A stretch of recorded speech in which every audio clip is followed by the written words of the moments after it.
Hi, everybody. This is the Baseball Hut, the amazing, spectacular, terrific, the great one, the people's champion, your host, the Hut. We will be doing a couple of videos on the MLB draft as we go into the big day, the big evening for a lot of guys, a lot of kids on Sunday, uh, July 9th.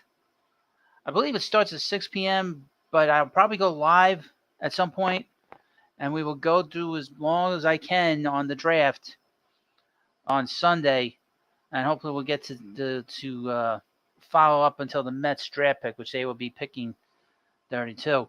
But before we get into that, I need you to subscribe to the Baseball Hut 2 and like this video. I haven't done a mock draft in a week and a half, I guess, but I want to do one now as the final one. Hopefully you'll like it. It's really just me going over what the experts are saying. Uh, we had a big World Series. Louisiana State University beat Florida. The big star of that series was Paul Skeens, and it's going to be interesting to see how he has raised his stock from number 2, which has been sort of the consensus up until the last week or two, or really the last week, that he was going to go number 2 in the draft to the Washington Nationals. But some drafts are saying that he might go number 1. Now let's see what Jim Callis has to say. Well, he's saying this at number 1. The Pittsburgh Pirates will select Dylan Cruz, an outfielder from Louisiana State University. There are rumors that Cruz wants $10 million, which would be doable because the number 1 choice comes with an assigned value of 9.7, and the Pirates had the largest bonus pool at $16 million. If the Nationals had their hearts set on Skeens at number 2, the only other club that might meet that price would be the Tigers at number 3.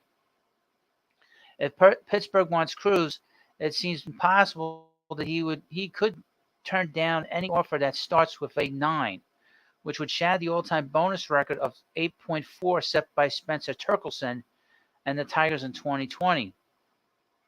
In order of likelihood here, I'd go Cruz, Skeens, Clark. He'd take the biggest discount. Langford, stronger choice than you might think, and Jenkins.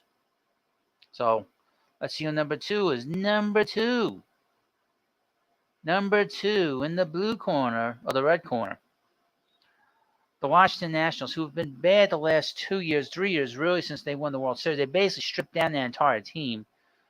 They let Anthony Rendon walk prior to them winning the World Series. They let Bryce Harper walk. That big trade in 21 for Max Scherzer. They traded him to the Dodgers. And obviously, last year, they traded Juan Soto to the Padres. And now you have them at number 2. And, of course, if you know, the last time they picked that big pitcher was Steven Strasburg. And it doesn't look like Steven's going to be pitching anytime soon or if ever again in the majors. So at number 2, they will take the best pitcher in this draft, and that is Paul Skeens, a right-handed pitcher from Louisiana State. The biggest lock among the early picks is the Nationals taking Skeens. Even if the Pirates pass on Cruz, if Skeens is gone, Washington would grab Cruz. At number 3, the Detroit Tigers will select outfielder Wyatt Langford from Florida. This seems to be the consensus, that in all likelihood the Tigers are going to take Langford. And he's been compared to sort of Pete Alonso in terms of his power. Now, this draft is considered to be a very good draft. However, the pitching at the upper echelon of this draft is not very strong. In that there's Paul Skeens and Dolan and a few others, but not a lot after that. So if you're going to get pitching in this draft, you'll probably have to pick it later on, which is 20 rounds. So the Tigers seem destined for Langford unless the Pirates cut a deal and Cruz drops to number 3. In a scenario where the SEC outfielders go 1 and 2, there's one school of thought that Detroit grudgingly would select someone else from the consensus top 5, and another that is hell-bent on college bats and will take Virginia catcher Kyle Teal. At number 4, the Texas Rangers. Now, the Rangers have one of the best farm systems in baseball because they basically quote unquote tanked the last few years. Although they got hit pretty hard drafting Kumaraka last year at number 3, and as you know, Kumaraka went on the IL and had to get Tommy John surgery, so he's gone for this year. The Rangers will take Walker Jenkins, an outfielder from South Brunswick High School. Langford won't get past the Rangers, but probably won't get to them either. So Texas would come down to Jenkins versus Clark, which could go either way. And number 5, the Minnesota Twins. Now, it's just so you know, the draft is now a lottery. So if you have a bad team, they're trying to make sure that nobody tanks anymore, that there aren't teams tanking. And we have the lottery now so that you just can't tank and you get the number 1 pick. They don't want that, obviously. The players didn't want it. But at number 5, the Twins will take Max Clark, an outfielder from Franklin High School. At number 6, which is interesting, the Athletics will take Braden Taylor, a third baseman from Texas Christian. I've heard Kyle Teal a lot over the last month since I've been doing these videos. At number 7, right-handed pitcher Rhett Lauder, who pitches for Wake Forest, will go to the Cincinnati Reds. That's another team with a huge, big farm system that is starting to see the dividends being paid of the sort of the drafting and the signing of international players. You've seen that with Elliot De La Cruz and Jonathan India and a couple other guys, and Hunter Green, of course, who's on the injured list at the moment. But the Reds will love for a miracle to occur and have Jenkins and Clark find their way to number 7. They're scouting every demographic and are most likely to take the college arm, with Lauder ahead of Tennessee right-handed Chase Dolander, Gonzalez Teal, and the top prep pitcher Meyer, and catcher Blake Mitchell are other possibilities. At number 8, the Kansas City Royals will take catcher Blake Mitchell from Sinton, Texas High School. At number 9, the Rockies will take Chase Dolander, a right-handed pitcher from Tennessee. Now, here's the thing about Dolander. Prior to this year, he was expected to go number 1 overall, but he has not pitched well for the Volunteers, and he is, according to a lot of draft boards, he has come down. I don't know if it's because of injury or just hasn't pitched effectively. He has dropped. So the word is, according to MLB.com, he will go number 9 to the Rockies. Now, before we go further, please, of course, subscribe and like this video. And let me know what you think. At number 10, the Washington Nationals will select right-handed pitcher Noble Meyer from Jesuit High School in Portland, Oregon. The Marlins are better at developing arms than bats, which could lead them to Meyer, Dolander, or even White. They also could pursue their recent pursuit of pure hitters with Wilson or Maryland shortstop Matt Shaw, pounce on Teal, or start a run on high school shortstop with Arjun Namala or Colin Hawk. The Angels at number 11 will select catcher Kyle Teal, a catcher, again, from Virginia.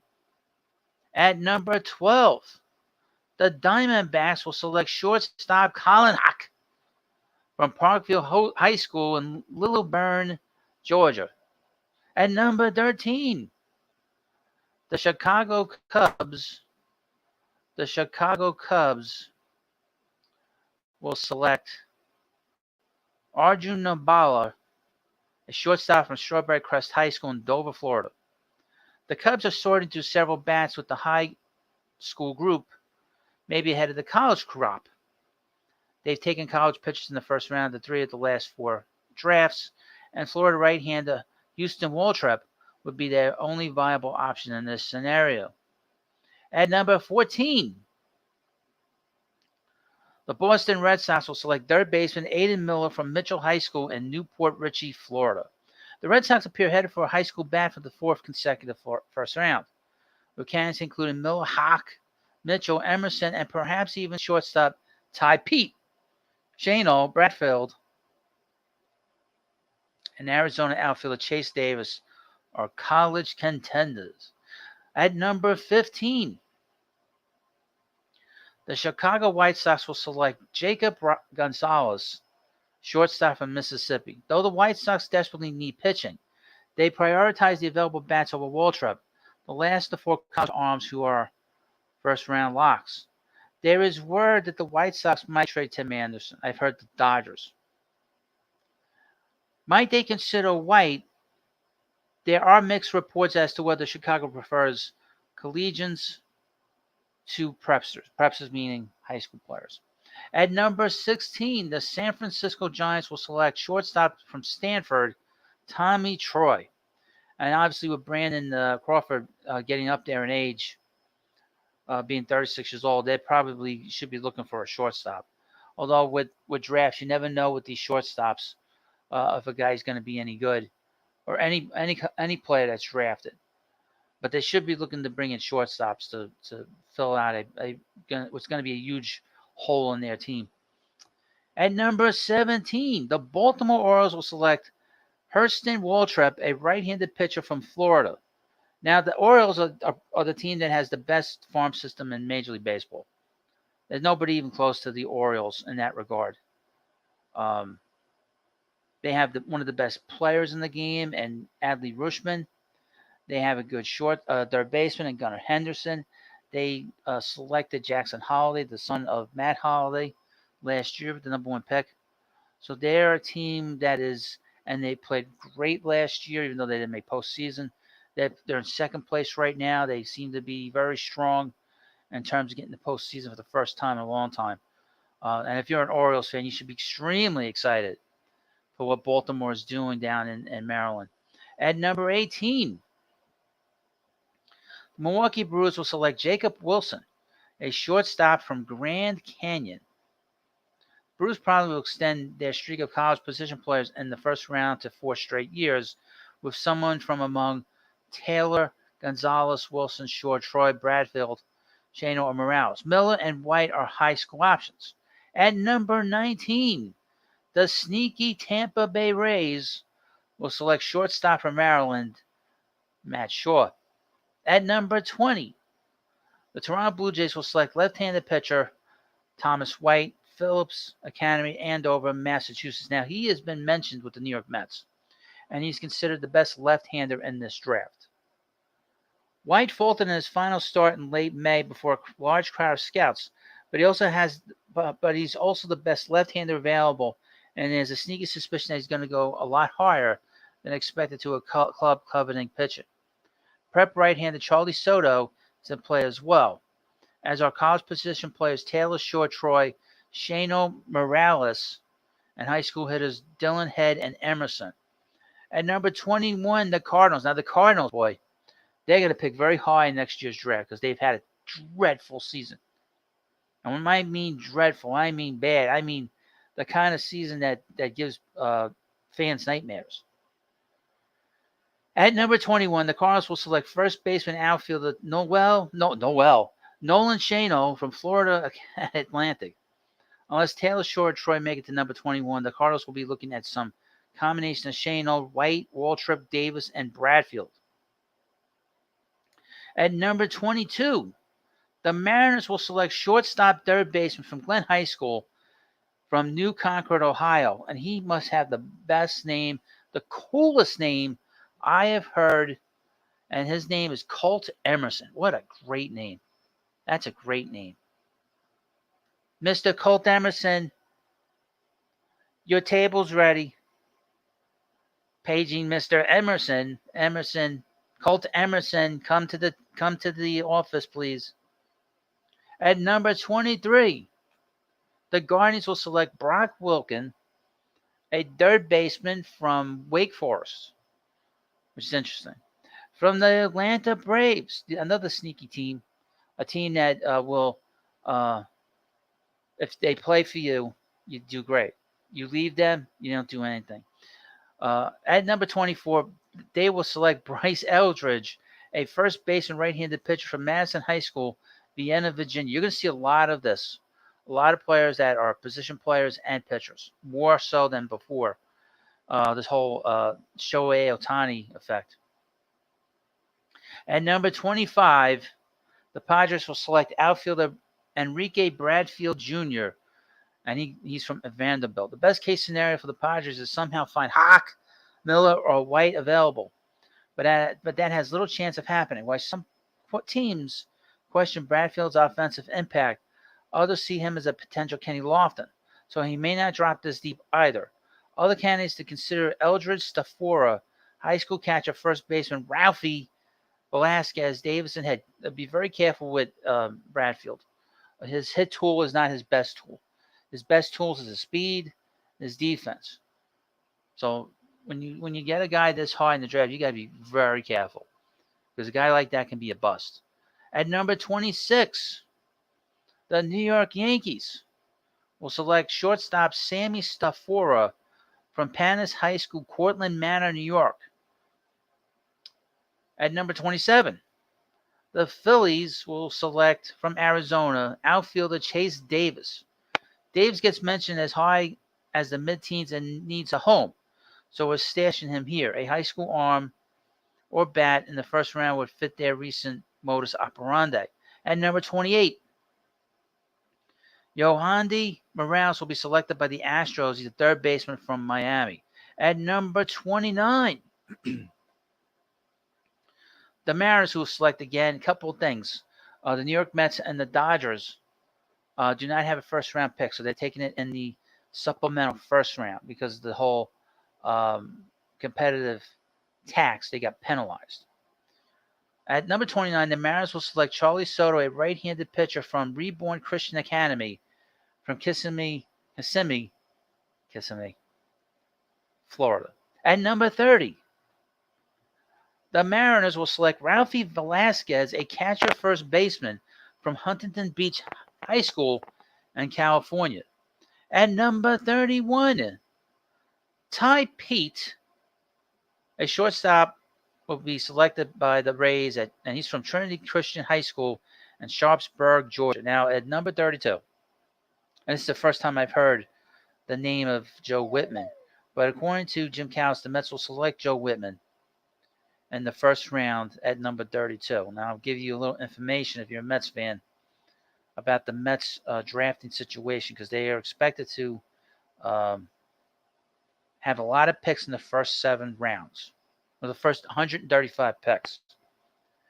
Just so we can get into this before I end this StreamYard. At number 32, the Mets will have a draft pick, and according to this, they'll take Joe Whitman, a left-handed pitcher from Kent State. Then the Mets will select number 56, number 91, 101, and that's a compensation for not signing the 2022 third round of Brandon Sprout. At 123, and then they will draft at 134 and 135 for Jacob deGrom and Chris Bassett.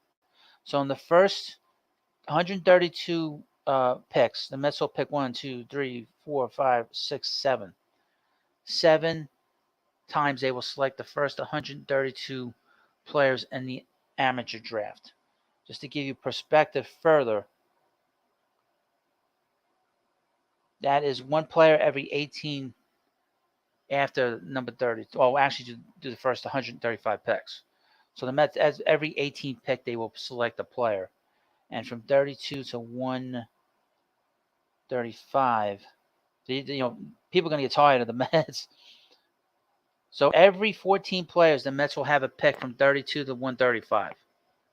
So that keeps in perspective the Mets farm system could get beefed up very, very quickly in this draft. Now, last year the Mets had a very good draft because the Rangers had selected Kumaraka in the first round. It basically bumped down Kevin Parada, and Kevin Parada currently at High A Brooklyn has been dominating offensively. He's been hitting a lot of home runs. He's been sizzling down there. He's been a guy that has been raking, as they say. And he's doing a great job offensively. And then they selected Jet Williams. He's been sort of a struggle this year to a certain degree. But he's high-end guy in terms of where he is. But the Mets could have another year where they had a good draft. Now, 2 years ago, they didn't have a good draft because they had selected Kumar Rocker, and Rocker obviously couldn't pitch because he had a bum arm, and because of that bum arm, he wasn't able to display the his abilities. So he didn't sign with the Mets in 2021. The Mets let him go after a month, and then he went back into the draft last year where the Rangers selected number 3 overall, and now he's currently on the IL. See, they ignored his physical, but I will be actually live during the draft as we go through all these players, and we've gone through a lot of these players over the last month and a half. So thank you for watching this stream. And of course, please subscribe to the Baseball Hut. Have a good day. Thank you, and I'll see you later.